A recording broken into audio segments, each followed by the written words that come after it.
राधे राधे जी। जय श्री कृष्णा। बोलिए सच्चिदानंद सतगुरुदेव महाराज की जय हो।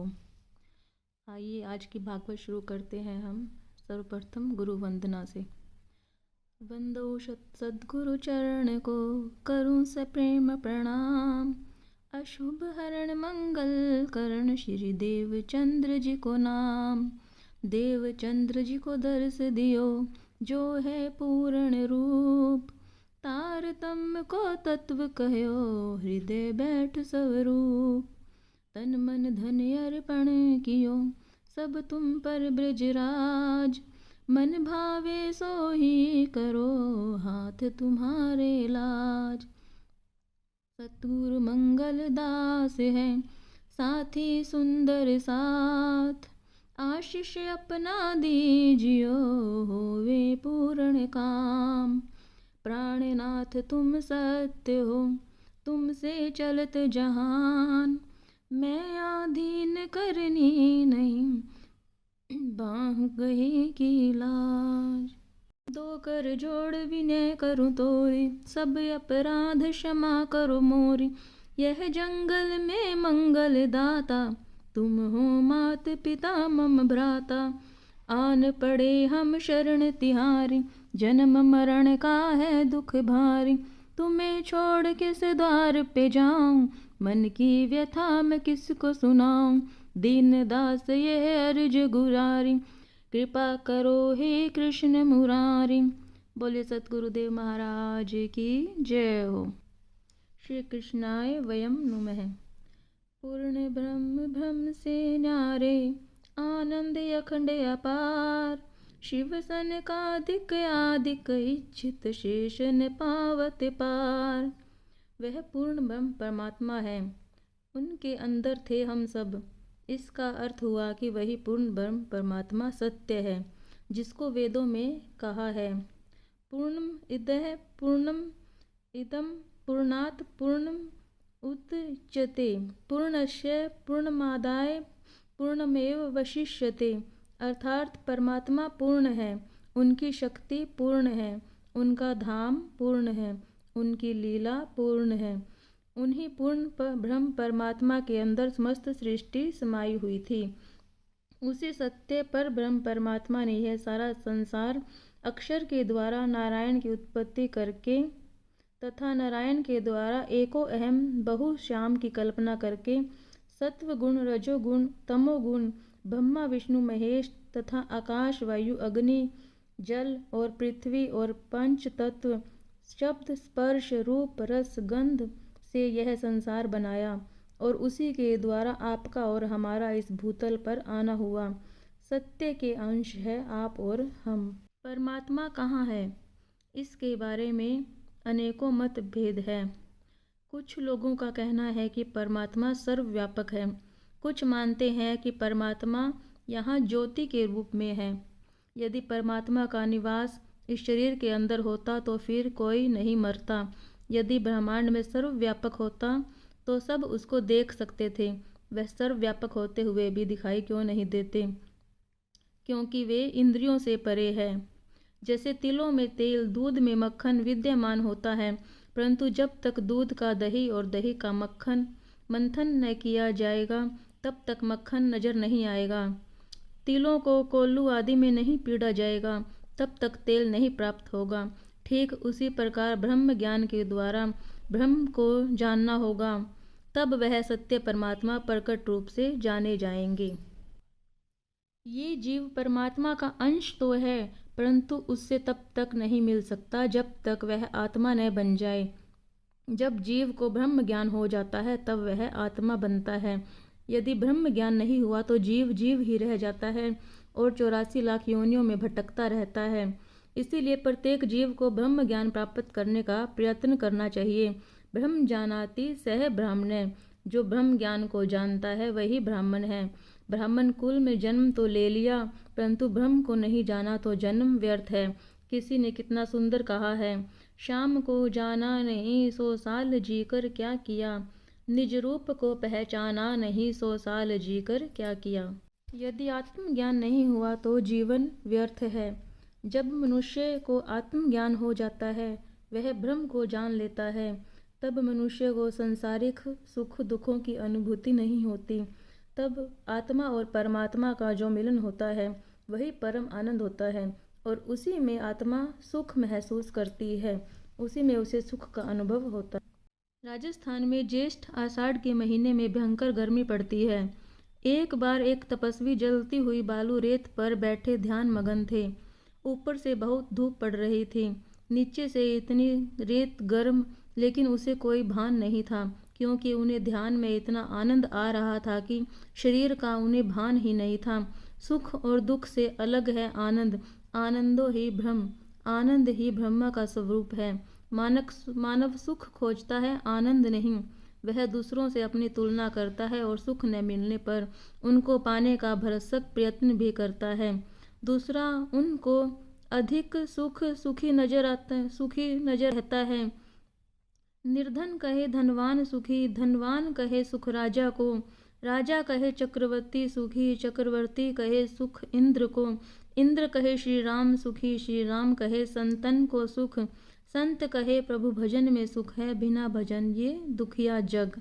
झूठे सुख को सुख कहे मानव है मनमोद, काल चरैया चर रही, कुछ मुख में कुछ गोद। सुख कहाँ है, आनंद कहाँ है, ध्यान दीजिए। एक राजा के घर चोरी हो गई। उसमें बहुत सा धन तो गया ही, साथ ही रानी का एक अनमोल मंगलसूत्र भी चोरी हो गया। रानी वह मंगलसूत्र पहनकर ही अपने पति को भोजन करवाती थी और बाद में स्वयं भोजन करती थी। मंगलसूत्र चोरी हो जाने पर पति को तो भोजन करवा दिया, पर स्वयं भोजन नहीं किया। एक दिन हुआ, 2 दिन हुए, 3 दिन बीत गए, लेकिन रानी ने कुछ भी नहीं खाया। राज्य में सभी चिंतित हो गए। राजा ने घोषणा करवाई, जो भी मंगलसूत्र खोज कर लाएगा उसे 1 लाख रुपया इनाम में दिया जाएगा। सभी हार की खोज में निकल पड़े। अचानक एक युवक को हार नदी में दिखाई दिया। दौड़ा दौड़ा राजा के पास आया और कहने लगा, महाराज, मंगलसूत्र नदी के किनारे पानी में पड़ा हुआ है। सुनते ही सभी राजा, रानी, मंत्री व अन्य लोग उस मंगलसूत्र को पाने के लिए नदी के किनारे आए।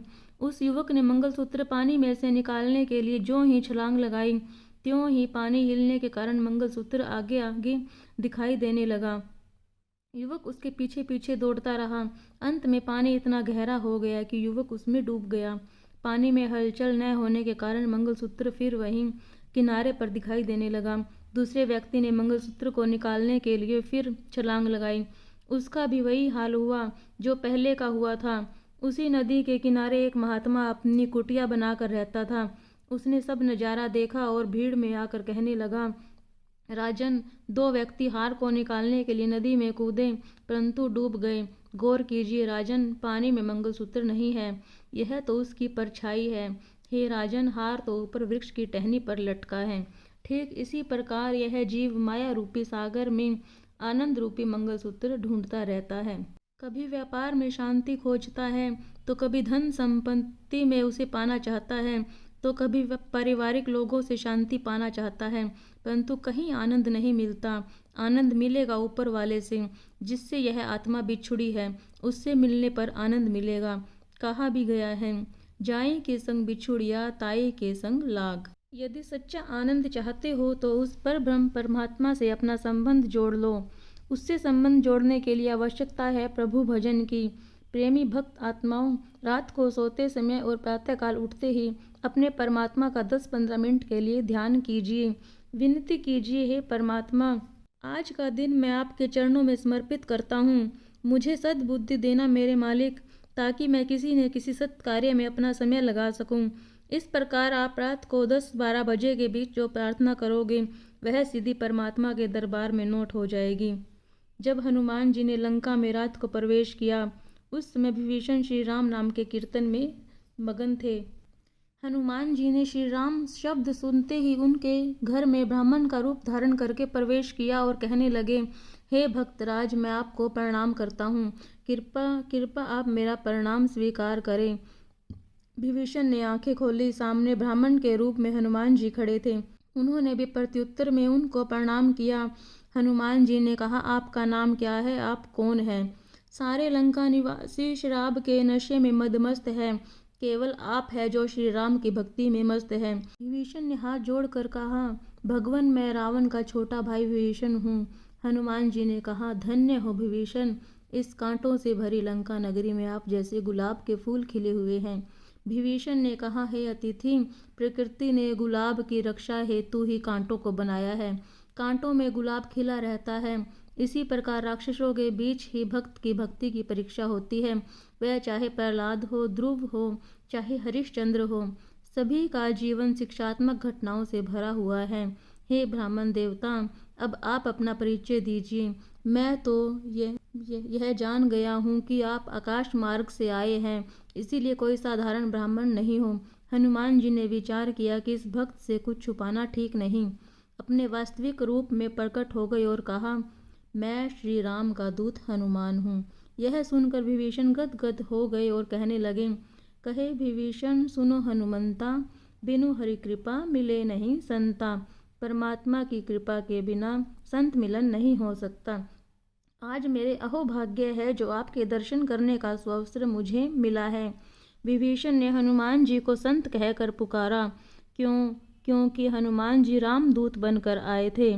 प्रभु का संदेश संत ही लेकर आते हैं, इसीलिए संत कहकर संबोधित किया। केवल कपड़े रंगवा लेने मात्र से कोई संत नहीं बन जाता। यदि संकीर्तन नहीं किया, भजन नहीं किया, दूसरों को भक्ति में नहीं लगाया, उनको भगवान का संदेश नहीं दिया तो संत नहीं, केवल नाम मात्र है। कई लोग संत का वेश पहनकर भोली भाली माताओं को ठग कर ले जाते हैं। ये भोली माताएं उनके छलावे में आ जाती है, धन व्यय करती है, कोई उनसे पुत्र मांगती है। ये सब पाखंड है। इस पाखंडवाद से खुद भी बचो, दूसरों को भी बचाओ। संत को पहचानो। संत वही है जो परमात्मा के नाम का संदेश दे, चाहे वह गृहस्थी हो या त्यागी, सन्यासी हो या तपस्वी। प्रभु भजन बिना सुख शांति नहीं, श्री कृष्ण बिना आनंद नहीं।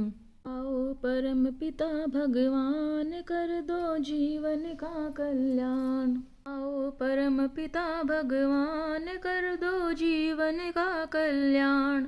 आओ परम पिता भगवान, कर दो जीवन का कल्याण।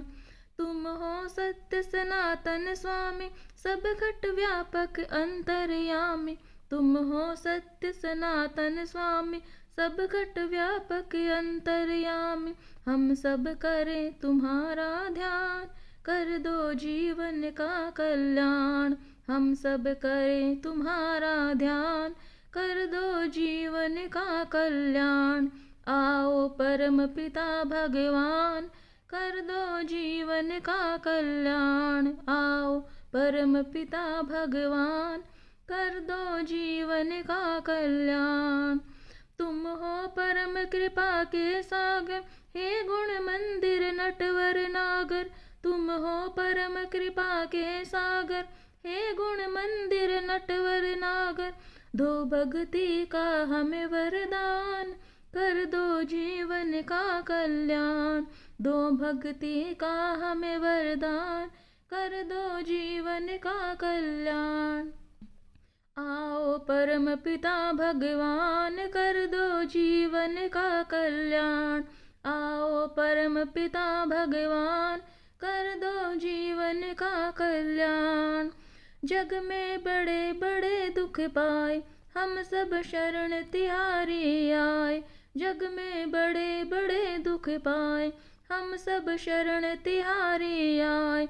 हर लो कष्ट महान, कर दो जीवन का कल्याण।